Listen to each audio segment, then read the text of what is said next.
Hello humans, my name is Dale Kingsmill and this week is another storytelling week. So today I have a new myth for you. Well, not a new myth, I feel like new myth is an oxymoron. Can you have a new myth? You must be able to have a new myth. But this isn't a new myth, it's an old myth. It's one of them ancient ones.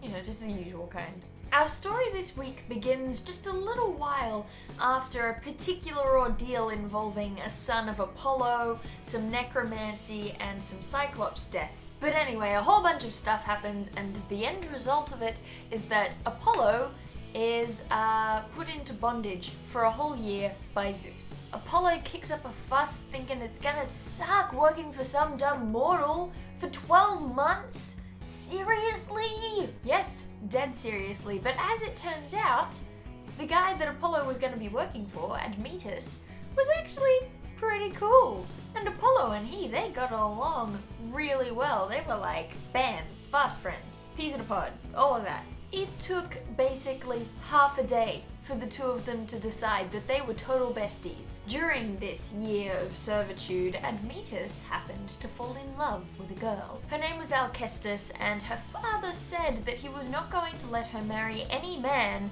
unless he could prove that he could hitch both a lion and a boar to the front of a chariot. So, you know, not exactly a thing many mortal dudes want to attempt.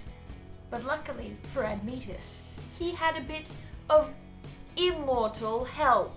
Apollo turned up ready to help his bro and just gave him, already completed, a chariot with a boar and a lion at the front of it, yoked up and all ready to go. And so Admetus got to ride the chariot over and show it off to the girl and her father, and so he managed to get permission to marry the girl of his dreams. Because of course the most important thing in any marriage is that someone involved can yoke a lion and a boar to a chariot. It's important stuff. And so Admetus and Alcestis get married. But it's not long before Admetus has to call on his divine bro once again. Admetus had somehow forgotten to honor Artemis during the wedding sacrifices. It's your best friend's sister, dude.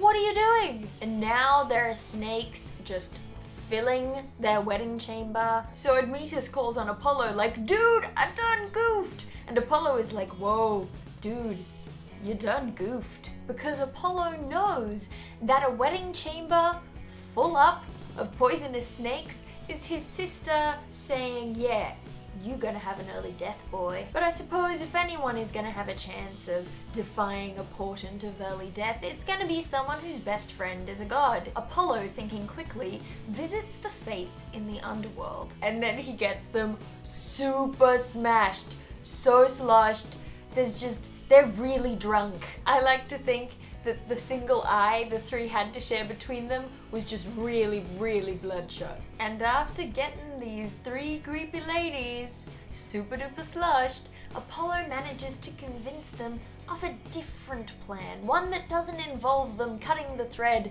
of his best friend as soon as his name comes up in a year or two. Their resolves weakened with a whole lot of wine, the three decided that, yeah, alright, I think we can work something, seeing as it is one of those early curse-type deaths. We'll let Admetus off if somebody consents to die in his place. Fair enough plan! Apollo was happy. He went up to the upper world, to the non-underworld, what's that place called? Earth?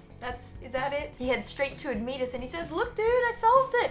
All you gotta do is find someone willing to die. But no one would volunteer. Things began looking dire for Admetus until suddenly his wife stepped up to the occasion. But what's more is that Admetus lets her step up to the occasion, and he gets to live while she goes off to die. The fates are happy, Apollo is happy, everybody's happy except for Admetus. He tries to be happy, but he just can't be happy. Bit of a guilty conscience, huh? So one day, soon after the death, Heracles happens to be passing by on his way to the mares of Diomedes. He stops in at Admetus's place to stay for a spell, and Admetus, wanting to be as hospitable as possible, tries to deceive Heracles and tell him that nothing wrong was happening, it was all fine, it's fine. I'm not crying, it's just raining on my face. But as Heracles sits down to eat his dinner, one of the servants bringing him food lets slip what had happened. And Heracles, thinking what a terrible injustice it would be for such an honorable lady to go on being dead, decides that it's up to him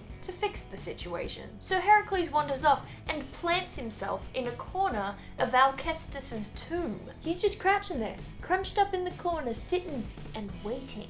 Waiting for Thanatos, the personification of death, to come and try and take Alcestus away. And as soon as the god shows, Heracles beats him up. He wrestles him long and he wrestles him hard, and poor Thanatos has no choice but to let Heracles take the now living woman back with him. And so once again, the situation was solved by Heracles punching things. Just this once, everybody lives! So that was this week's myth. If you enjoyed it, then I hope you will hit the like button down underneath the video and share the video on your favorite social media network. Twitter, Facebook, or even spreading the word in real life is incredibly helpful. Tell your sister, tell your brother, tell, I don't know, a cousin or a co-worker. Just anytime you see a video that you think someone would like, let that person know. Every little bit really counts, and it makes me happy. If you haven't already and like this sort of video, you can subscribe to the channel for more content every week. Every 2 weeks is another storytelling video. Basically, I just make videos like this one, retelling stories from mythology or fairy tales or folklore, that sort of thing. So if you like the sound of that, then come join us. I'd love to have you. Let me know in the comments more stories you'd like me to tell, but for now, that's it. I'm done. Don't forget to email this to your grandma, and I will see you guys some other time.